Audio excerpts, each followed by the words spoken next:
Pozdrav svima i evo prvi dan snijega, pogledajte ovu situaciju, evo već drugi dan pada, još je više napadao i sutra će vjerovatno, pretpostavljam, biti kolaps.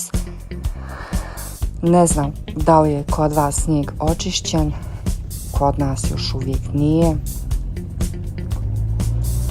Mi smo odlučili da se malo provozamo, da vidimo kakva je situacija tamo, kako je stanje u gradu i eto, htjeli smo da podijelimo sa vama prve velike snježne padavine.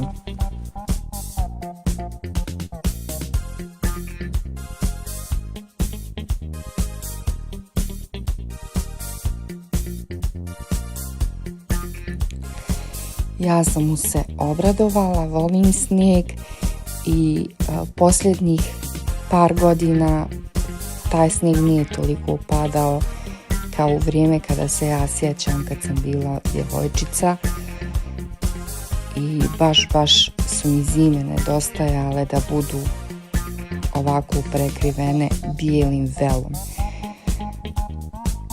Evo, možete sada vidite da je bila i saobraćajka i nije se moglo proći tim putem, ali mi smo se onako vratili unazad i provozali smo se s druge strane.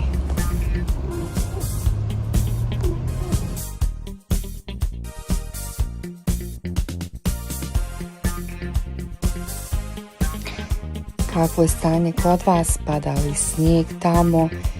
Jeste li sretni što vidite ovakav prizor ili ne volite ovaj dio godišnjeg doba? Kakav vam je osjećaj? Pišite mi u komentarima, voljela bih da čujem vaša iskustva.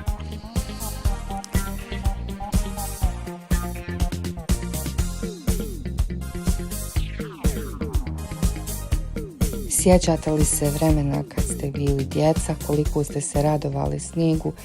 Ja pretpostavljam da djeca sad jedva čekaju da uzmu sanke, da pravi snješka, da se grudvaju. To me sve asocira u vrijeme kada sam ja bila djevojčica, kao što kažem, a pretpostavljam i vas.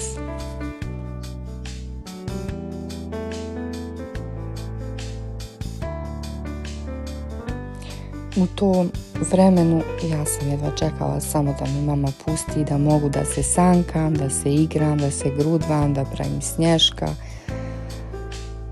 da se družim sa prijateljima. Uvijek su nam hladni obrazi bili i jednostavno nije nas ništa moglo natjerati da uđemo u kuću.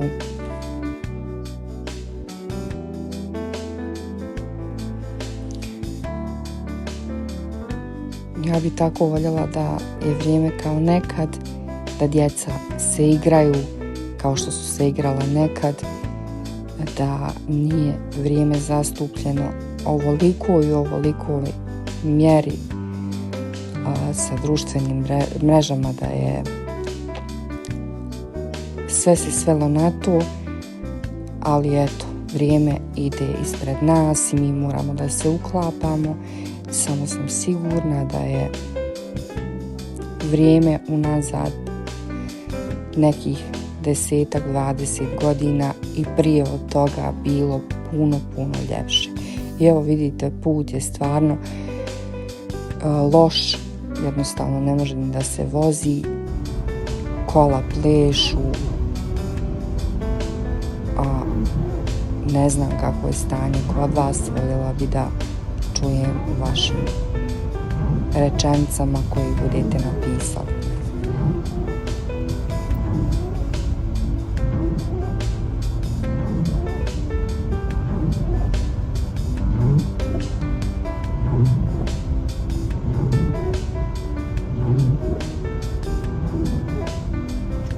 Pišite mi odakle nas gledate i kako je stanje kod vas i kako je vaše iskustvo i kakvo je vaše djetinjstvo bilo. Da li ima neke razlike sada i i onda.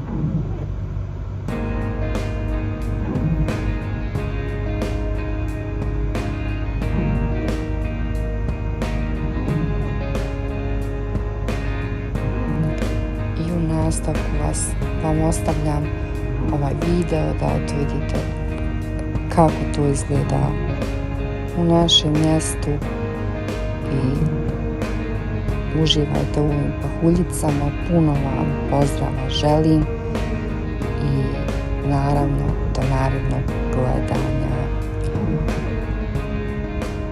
Pišite nam, subscribe-ajte se, pretplatite se i bit će mi drago što ste nas podržali. Hvala vam puno, pa se vidimo.